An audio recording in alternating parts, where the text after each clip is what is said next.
Number 1.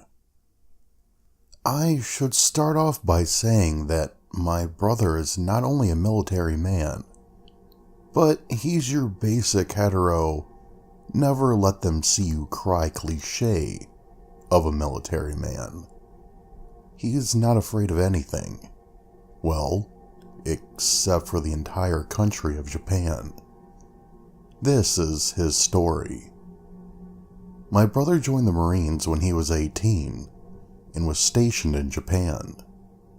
He really enjoyed his time there for a while, the girls specifically. He made friends with some of the Japanese guys his age who worked around the base.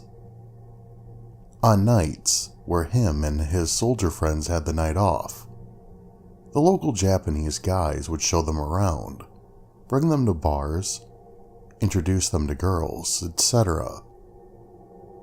One night, after a little drinking and no luck with the girls, the guy invited my brother home to play video games. My brother accepted the invite, and they played video games for a few hours. During this time, he tells my brother the main reason he wanted to get home early was because his little sister had been suffering from night terrors, causing her to wake up screaming, crying, and sometimes vomiting. He was worried about her and wanted to be home in case she had an episode. At this point in the story, I should explain how this guy's house was shaped. The house was built in the shape of a horseshoe, with a garden in the middle. His bedroom was at the very edge of one side of the U shape, and his sister's all the way at the other end, so they are essentially across the garden from each other. If he looks out of his window, he can see into hers and vice versa. So anyways, they decide to call it a night, and the Japanese guy walks over to the window to look across the garden into his sister's window to check on her. He lifts the blind and peers out for a fraction of a second before jumping back, screaming, and looking at my brother like he just saw something horrible. My brother then goes to look and he stops him. He tells him that he saw a dark cloud with red eyes hovering over his sister's sleeping body. My brother naturally does not believe him and decides to look for himself. He creeps quietly over the window and lifts the blinds, but this time he finds himself eye to eye with what he describes as a dark black puff of smoke with a face. My brother and this other guy admit that they got under the guy's covers and stayed there until it was light outside, too afraid to lift the blankets and see that the smoky figure had come a little closer and was in the room with them, just on the other side of the thin sheets. I don't know what to believe, or if maybe they drank more than what they said they did that night and imagined it all. But I know my brother believes what he saw. He sticks to his story, and when he tells it, he looks like someone who saw something truly sinister.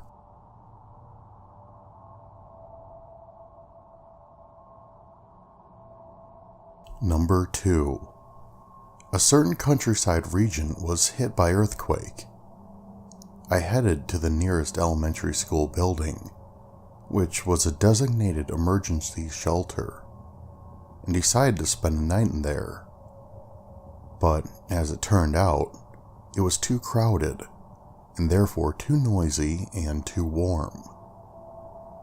When I went outside to get some fresh air, I noticed there was another building with the lights out on the same premises. I walked over to it and went inside. It was cool, quiet, and a lot of the people were lying down on the floor. I felt so lucky to have found the place and lay down in the same way as the others to go to sleep. But after a while, I realized there was something wrong with the place. It was far too quiet. I dashed out of the building.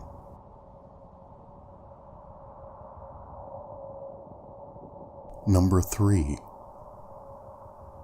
My high school building was ancient, something like 120 years old. It had undergone so many renovations and extension works in the past that its layout had become a total mess. For example, even though it was a one-story building, it had a staircase reaching from one end of a corridor to the ceiling. There were also a music room right next to the entrance, and an inaccessible door embedded into a wall. Seen from the outside, it was conspicuously covered over by plywood boards. The oddest of them all was what they called the watch cabin. My home was far from school, so I sometimes stayed overnight in the houses of friends and teachers who lived locally. One day, I couldn't find anyone who could let me stay in their house, so I decided to spend a night in the said watch cabin. Outwardly, the watch cabin looked like a normal country house. It came with one 8-tatami mat room, an old telephone, and a small kitchen. And I was about to find out why the place was called the watch cabin through the experience I had that very night. Another person, a friend of mine, was going to stay with me in the cabin. We were in high spirits as if we were on a school trip, as we cheerfully spread out futons on the floor. While we talked and ate our supper, suddenly the telephone went off. It made us jump, but when I picked up the handset, I discovered it was just a school janitor checking on us. He was worried because we were all alone by ourselves. He told me not to play around too much and so on. Just as I tried to hang up, he said, "And one more thing. Make sure you close the curtains of the window on the west side." At the time, I replied, "Sure," without thinking, and hung up. But when I thought about it again, it didn't make sense.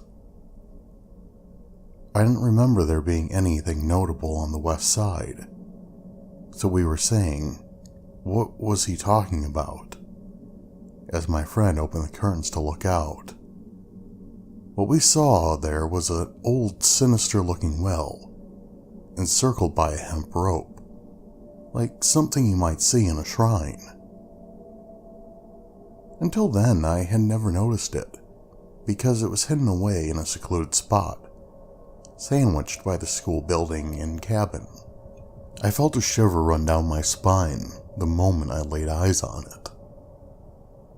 "I don't know what that is, but it looks a bit creepy, doesn't it?" we said, and went to bed after we had rearranged our futons, so that they were laid even more closer to each other side by side. I don't know how long I slept, but I awoke feeling chills around my shoulder. I looked around and noticed my friend was missing. The cabin didn't have a bathroom, and I thought she had gone to the teacher's boarding house to use the bathroom there. But she wouldn't come back no matter how long I waited. I opened the door and looked outside, but there was no sign of her coming back from the boarding house. Where is she gone? I felt uneasy as I went back inside the room. Then, without thinking, I opened the curtains of the windows on the west side. What came into view then was my friend standing only in her underwear beside the old well. Her hands were groping around her waist. What, is she trying to go to the bathroom there? I was a bit scandalized by it, but tried to close the curtains and go back to sleep. But then I felt there was something odd about the way she was moving. looked again, and nearly screamed. I realized she was trying to tie the rope around her waist. And then she squatted down and continued to tie a large stone to the rope. I became so scared I couldn't even utter a word. The next thing I saw was a white hand slithering out of the well. At first, the hand was moving as if it was searching for something, and then stopped once it found the rope nearby. My friend stood there with her head bent, dead still and unresponsive. The hand began to slowly tug at the rope in an attempt to draw the stone closer to itself. I tried to shout, but no voice came out of my throat. Oh no, she's going to be taken away. It was just then that the shrill ringing sound of the telephone pierced the stillness. At the same instant, I lost balance and fell, landing on the futon on the floor on my backside.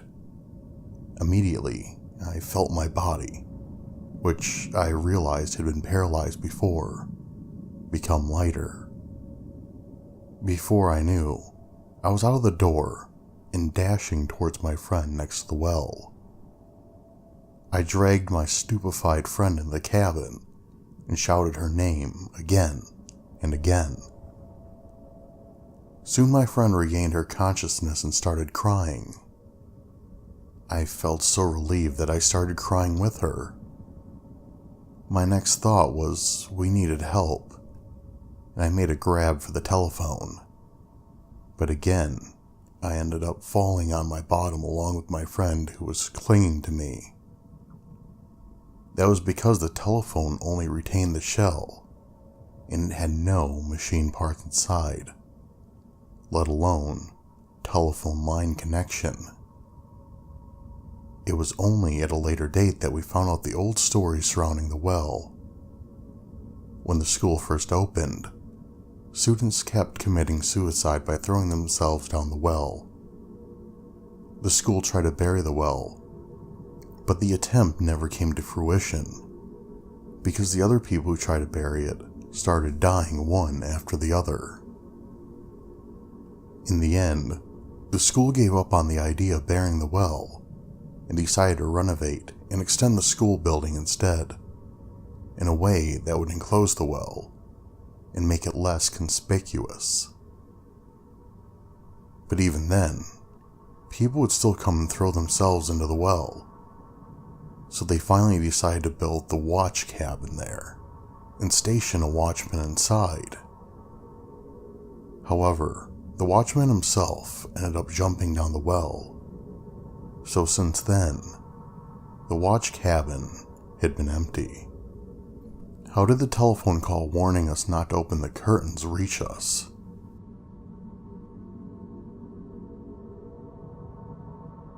Number 4. I was beat after a long day at work.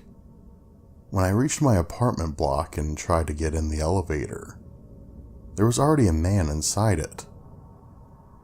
He stood there with a cap drawn deeply over his forehead as if he were trying to hide his face. What a creepy guy, I thought. But I could do nothing but give him a brief greeting and get in with him. He didn't respond to my greeting but just stood there, keeping his head bowed.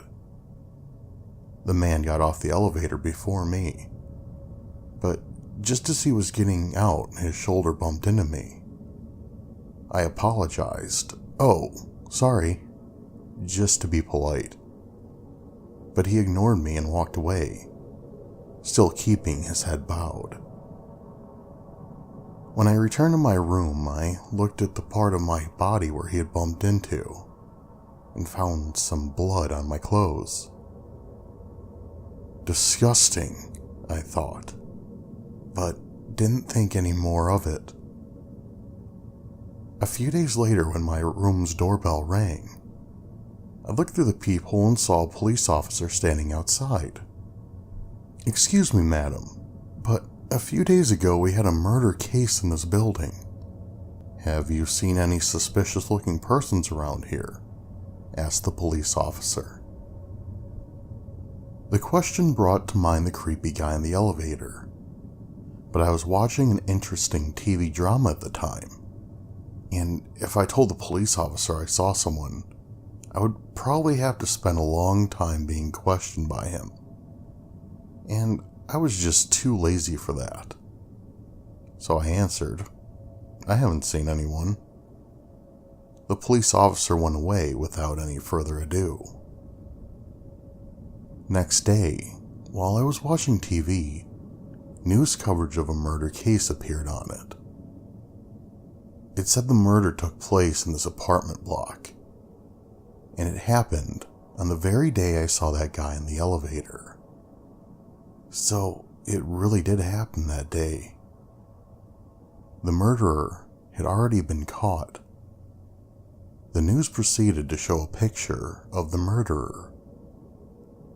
It was the face of the police officer who visited my room.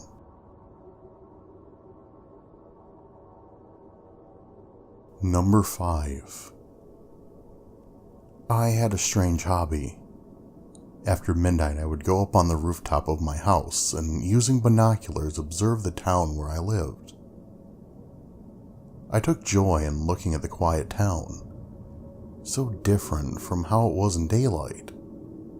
Huge water tanks in the distance, a taxi going up the hill with a drunken customer, or a solitary vending machine glowing in the darkness.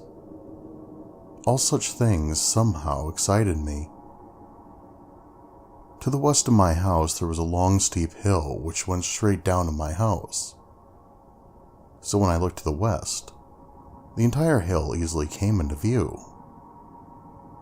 I was looking at a vending machine placed on the hill with binoculars, thinking something like, "Oh, a huge moth is flying around it," when I noticed a guy rushing down the hill like there was no tomorrow. What was that? I refocused my binoculars, and it turned out that the person was a skin and bones, childish-looking guy with a broad smile on his face, who was waving madly at me while he ran towards my house at breakneck speed. He clearly acknowledged my presence, and moreover, he was looking at me straight in the eyes. For a few seconds, I was too stunned to move, but I had a hunch that something really terrible was about to happen, and quickly ran down the stairs to go back inside the house. What was that? What am I gonna do? After I'd closed and locked the door, I became totally panicky and terrified. Then, I heard the sound. Bam, bam, bam, and realized that the guy had just run up the stairs to the rooftop. He was clearly looking for me. This is really bad. What am I gonna do? What am I gonna do? So on and on I kept thinking in my mind, while I stood in the middle of the sitting room with a steam iron in my hands and prepared myself for whatever was about to come. Soon, I again heard him go bam, bam, as he ran down the stairs. I was shaking like a leaf, and I thought I would go mad from fear when the door went bang, bang, bang, and the doorbell rang. Not only that, the man was groaning. My heart skipped a beat and then began to race and pound like it was about to burst. Even though my body shook violently, I tried to hold my breath as best as I could. Some 10 seconds later, the knocking, doorbell, and groaning all came to a halt, and a return to the usual silence. But I stood rigid and held onto the steam iron until the dawn broke. What on earth was that guy?